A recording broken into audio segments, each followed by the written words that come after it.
Hi, friends. I'm just going to jump right into this.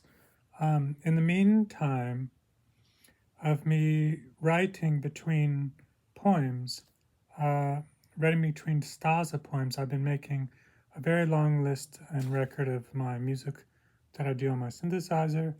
Um, so let me tell you a little story about Hawaiian sonnets and what happened after writing it. Hawaiian sonnets is a volume of poems that I wrote pretty close to after I met with and married some of my angels 15 years ago, and they helped me write it.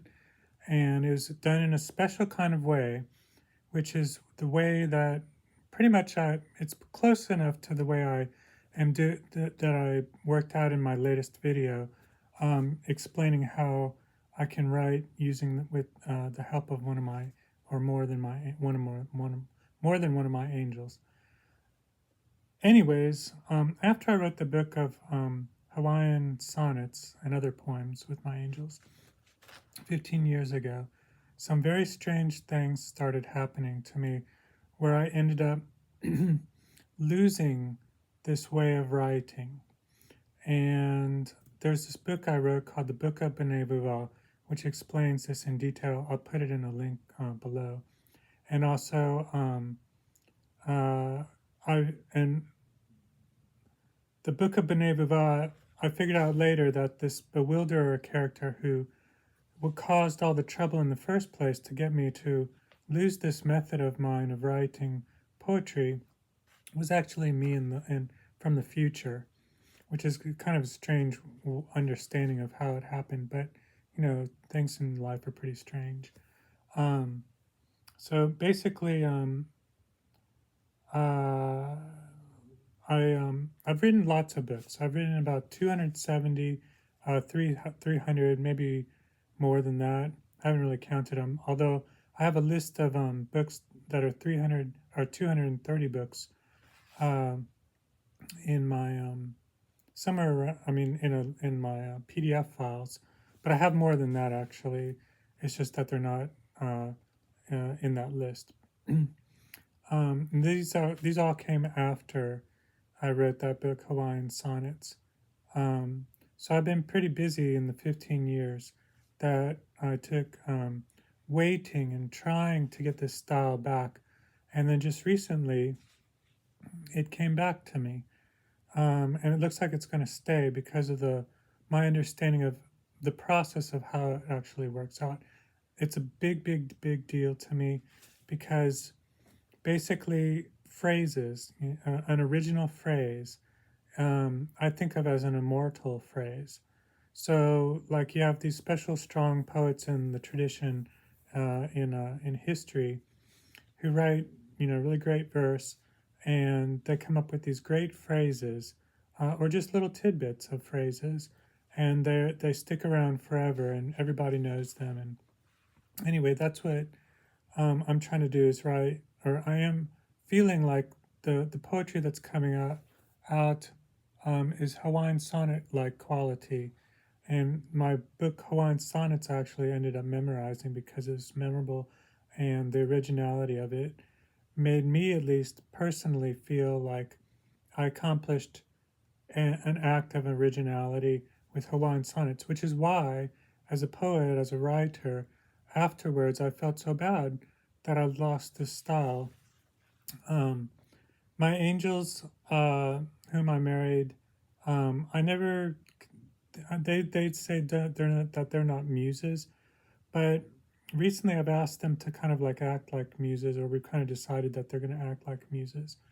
Um, and So basically, also in the meantime, during this like 15-year long quest to learn how to write in the style again, the immortal phrases of Hawaiian sonnets, um, I've also been working on a project called Moat, the the monumental outrageousness around Texas, and that project turned into Moon, just basically titled Moon, the Moon Project. And both of these projects are on the list to like work on and build. I'm building the Moon Project as we speak. There's some videos that I did on that too, but it's a big deal because it's an outdoor art project, um, basically.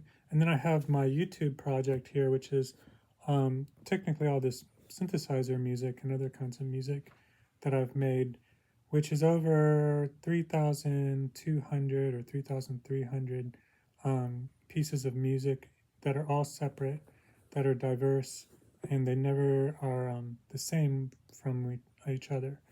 Um, so the mode project that I was working on had a lot to do about charity and how I could find out ways to make money for the victims of schizophrenia, or victims for the charities that help the victims of schizophrenia, cancer, AIDS, and rape. So that was a big, or still is a big deal for me. Um, and the Moon Project is more of an anti-war or demilitarization project that's dear to my heart to promote kind of the cause of demilitarization. If all the militaries in the world were demilitarized because 15 hero nations got together, pooling their military budgets, and then evenly distributing that pool across the rest of the nations so that they could be financed, so that they could demilitarize, then nobody would have any military budgets, and there would be no militaries, and therefore no war as a result. Um, there's also this thing about Hawaiian sonnets where I like to think of like the phrases in Hawaiian sonnets as stuff that everybody's already memorized. And let me explain this. It's a very strange phenomenon that I have had happen to me a number of times, where I'd go out into a crowd and then I'd just like hear people like talking, but the way that the words drift in space, it kind of distorts and changes some of these words that I kind of hear like after they've already spoken it, and on lower frequencies or like a lower kind of like um, drifting of the speech of people, I hear these phrases from Hawaiian sonnets, and I think anybody can do it. I've done some proof videos of this thing I call phrase drift. But basically, whenever I hear the word even Hawaiian sonnets, I hear Jesus Christ. I mean, I'm sorry. Whenever I hear the word Jesus Christ, I hear the word Hawaiian sonnets, because the way that it drifts through the air and into my ears, I hear Hawaiian sonnets. So that's part of the lore of this of what I'm trying to work up to explain how meaningful and significant this the new discovery of mine is, that anybody can do basically if they write poetry and use their own angels as muses as a team in a way to write poetry, which is the last one of the last videos I wrote. I mean that I did explaining that. Basically, I felt that I was, I was saying I was the bewilderer who caused this trouble for me in the first place. And I found this out during one of my heavenly experiences called the Band, but it's to one of the heavens called Hebetresia. And there's 14 heavens, and Hebetresia is one of them, where I technically figured out I became the bewilderer. I became like a kind of savior figure. I became like Milton's, or just a regular Jesus Christ in a sense, and it was an amazing experience. But then I lost that too, because I don't even go to Hebetresia as one of the heavens. I actually go to charades to be with my angel wives. Basically, so I traveled back in time in order to affect my earlier self, writing Hawaiian sonnets afterwards, to lose my style, because I actually bewildered myself so much from the future that I wasn't able to write in the same style for a very long time until just recently when I understood all this stuff. So there's been this a return of the style of Hawaiian sonnets. I'm also taking my book, The Band to Play, which is here as an audiobook, and now writing a longer book based off of this band book that I went through as one of my heavenly experiences, a visit to one of the heavens in a as a Merkabah experience. That's what it's called. Um, so basically, I'll be including some of these links to some of my books and heavenly visits to the heavens. Um, so I wrote a little brainstorm. That's what I'm reading off of. To teach me, oh, oh, there's one thing about this my approach to spirituality too. So basically, my approach to God and angels and spirituality doesn't come from a top-down institution. Basically, I'm a reader, and I picked up here and there spiritual things from wherever I could find them, whichever ones were most useful and that could help me in my life. As I was reading, like the Torah, which is the first 5 books of the Bible, the Hebrew Bible, and basically, I have this spiritual bottom up approach to even religion, so that it's a petri dish kind of spirituality where it starts very small, then it kind of grows in a geometrical way almost into a full blown, authentic spirituality. And then, like, as I started doing this, then the angels started coming. So that's part of my reason why I feel like this is one way that might work for a lot of people to start uh, from reading different kinds of materials that, like the Kabbalists write about mystical, uh, contacts and experiences with angels and the God and God too. So I started without any culture, without any community, um, started just on my own, and I was able to make this full blown spirituality, which might even be more authentic than a lot of like believing people that believe in spiritual things. But it might work for some people to do it that way. So that's my bottomed up approach. I used to call myself like a psychic channeler. It's kind of like that, except I don't like go around like trying to predict people's futures because I have my angel wives and even angel children whom I channel from their heaven, the angel children's heaven, called Rumbum, which is the heaven of musicians. That's where I get my inspiration and motivation and energies to play all the new tunes that I end up playing.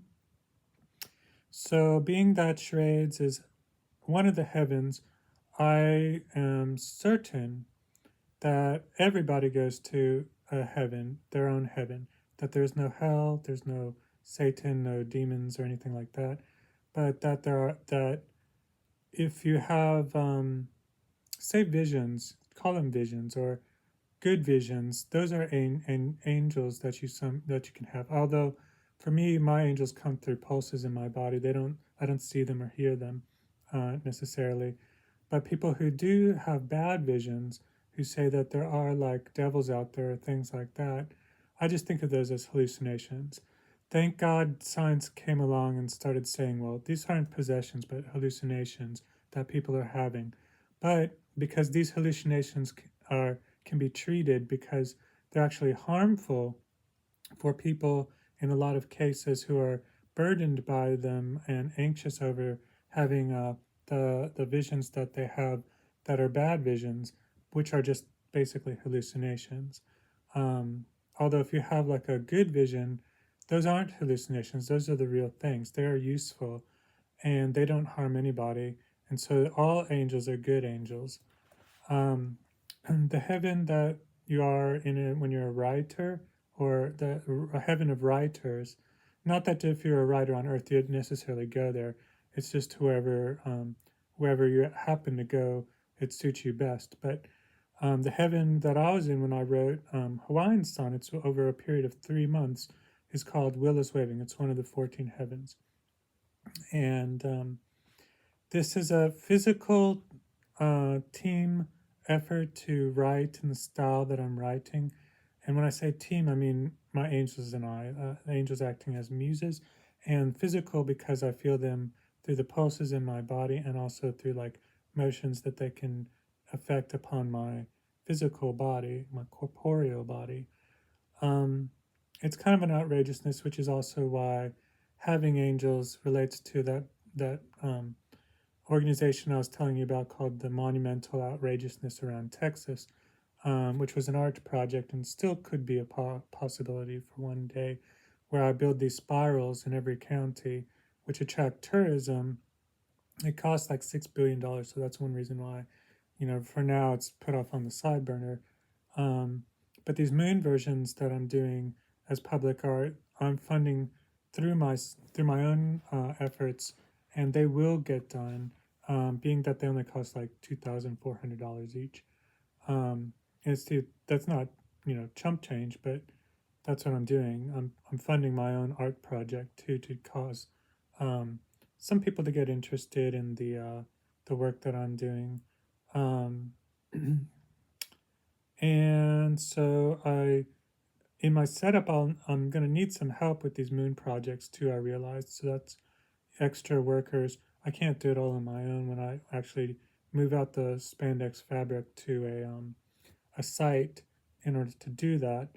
Um, but maybe I can get some good attention and help out the cause of demilitarization through different solutions. That one of which is the 15 hero nations pooling their money to give to the remaining 180 receiving nations uh, in order to demilitarize, so that nobody has any military budgets, nobody has any militaries, no, there will be no war as a result.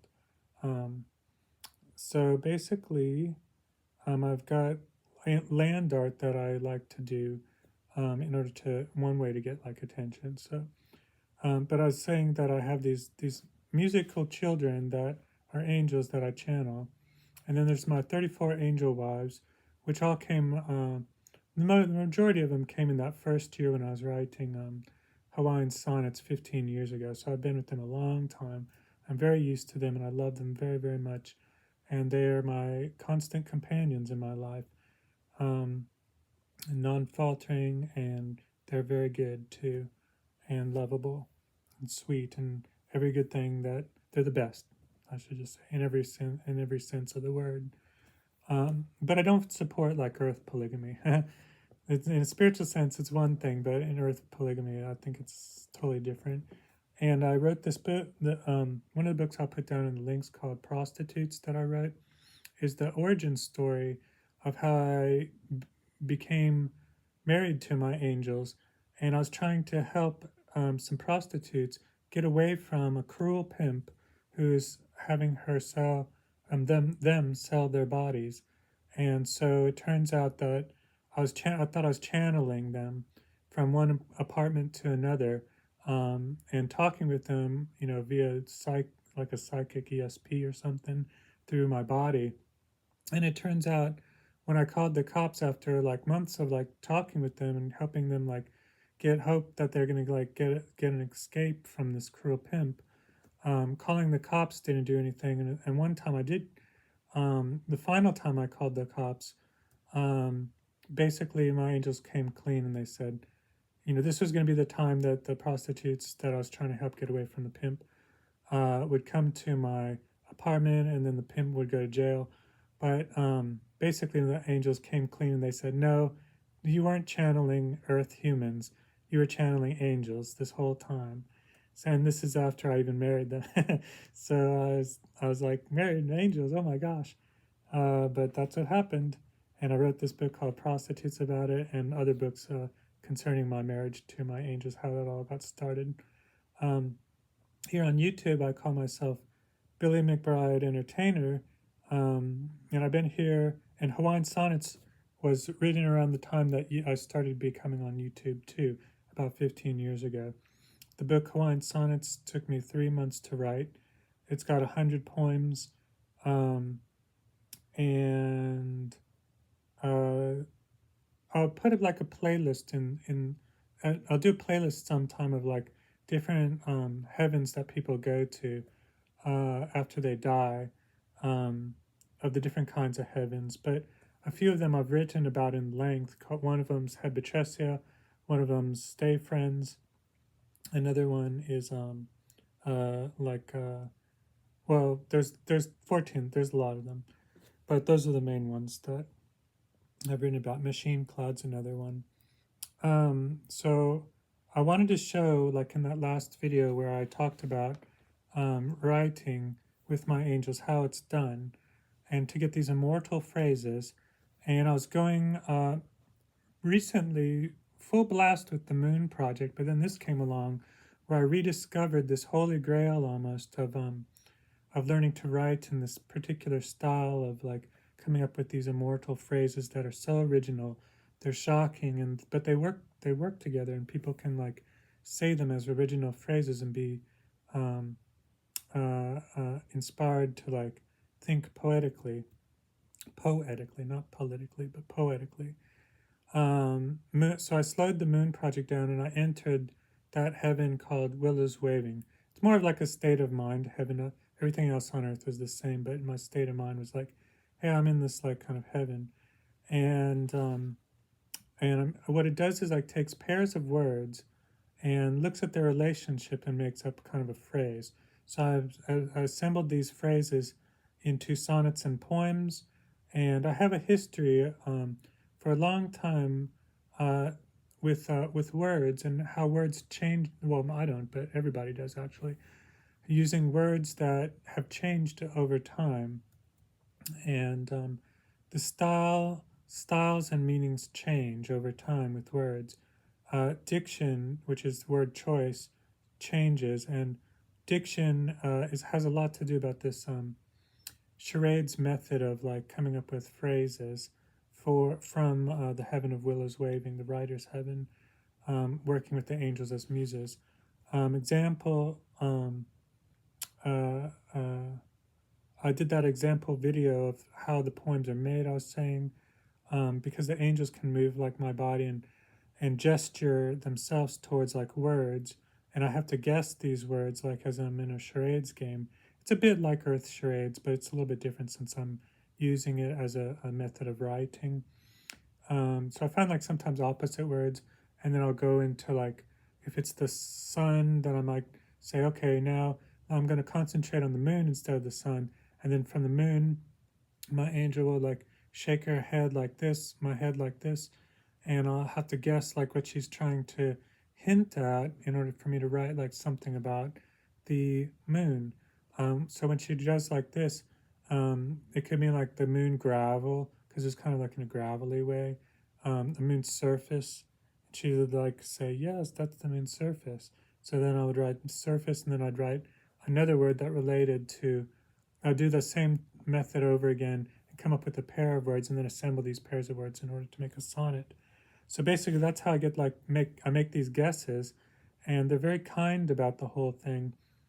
This is done through kindness. It's not done in a dangerous or a mean way. And I get like these answers because they're nudging them, um, putting poems and words and or words in a pairs to come up with a series of a sequence of pairs that I organize into a sonnet or other poems too. And then I fill in like extra words, like I fill in like rhymes, end rhymes, so that it kind of like be polished off to look and sound just like a sonnet. So I was saying that angels are always good. Whatever people do with angels is good. And by all means, when people like interact with their own angels, it is a good thing. So it means a lot for me, to me, to be with, to have this happen over 15 years. This quest that I'm trying to explain, like how the feeling that I get when Hawaiian sonnet. I've tried many times to write poems in the same style as Hawaiian sonnets, and I've always failed. And I might have made like good poems as a result, but this isn't the same as this team effort charades game Hawaiian sonnets process way, which I figured out how to do again. So, the torment that I went through trying to write in these like in the same way that I used to write Hawaiian sonnets. There were two books actually before Hawaiian sonnets too, which I compiled into a book called The Wisdom of Billy McBride, which is also here on YouTube as an audiobook. The Transcendence and Beauty and Progress are those two books. um, and they weren't poem books, they weren't poetry volumes, but they were actually more like aphorisms. But I started learning the style of like writing the poem book I wrote afterwards, after that book, Hawaiian Sonnets, and I used some of the techniques to write Hawaiian Sonnets that way too. So Hawaiian Sonnets was written that way of those books too. And there's other books of ours that I've written in a different way, and I have no objection, like I say, to good uh, to good earth poetry. There's lots of great earth poetry, except this way, it's for me at least, it's kind of special, since one Hawaiian Sonnet was written during the first year with my angels of our marriage, and it's also now the process, learning again. The Holy Grail of it has been found. It took me 15 years to write in the style of Hawaiian sonnets all over again. I've memorized Hawaiian sonnets, so that's why I know that I'm writing a Hawaiian sonnet type of poetry, because these poems are just as memorable that I'm writing recently, that are done with this connection to my angels as muses now in this Hawaiian sonnet method. So the earth, like I was saying, other poems came and went in my writings. I'm not saying they're bad at all, but this is, this team poetry is it. That's the Holy Grail that I've been looking for, and to work with my angels as muses is the catalyst for this kind of this work. Uh, Basically, like I was saying, there's this phrase drift. Going back to what I was saying about memorizing Hawaiian sonnets and hearing it in the speech of other people, like as if everybody in the whole world has memorized Hawaiian sonnets, and I can hear on an under level in the drifting of their speech through the air. I can pick out like Hawaiian sonnets lines they're saying as if they learned them, as if they've memorized them themselves, which makes me believe that Hawaiian sonnets is kind of like a telescope or an instrument to show how everybody's speech is made up of components of Hawaiian sonnets, even though the Hawaiian sonnets was written 15 years ago. But throughout all history, the angels worked on this with me as like a telescope or instrument to demonstrate to other people through proof that their phrase drifts of speech turn into Hawaiian sonnets lines. So it's like the idea that a scientist came along and said, well, now we're made up of atoms, these small things that we can't even see. I'm saying we're all made up in speech of Hawaiian sonnets, and that's pretty interesting to me. And I'm still working that out and trying to absorb and soak in like what the consequences of that, the meanings are of that concept. Um, so I've had several Merkaba with people saying the whole community, these heavenly visits, I even call them, when I can hear the whole community getting involved in Hawaiian sonnets recitation as they're speaking like other sentences to their friends and all. This takes a kind of trust that people are saying Hawaiian sonnets. It also takes a kind of trust in my angels that when I work things out with them, like I say, I'm working on a music project too with my angels. The 36, uh, uh, 3,600 songs and pieces of music that I've made up on YouTube. I'm getting there.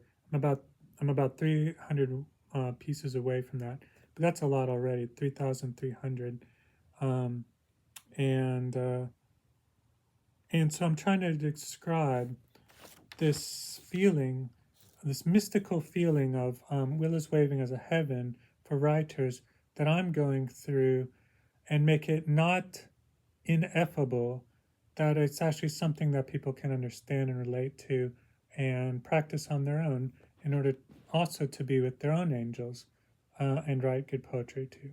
So, with all that said, I don't know what I'm going to call this video, but I thank everyone for listening.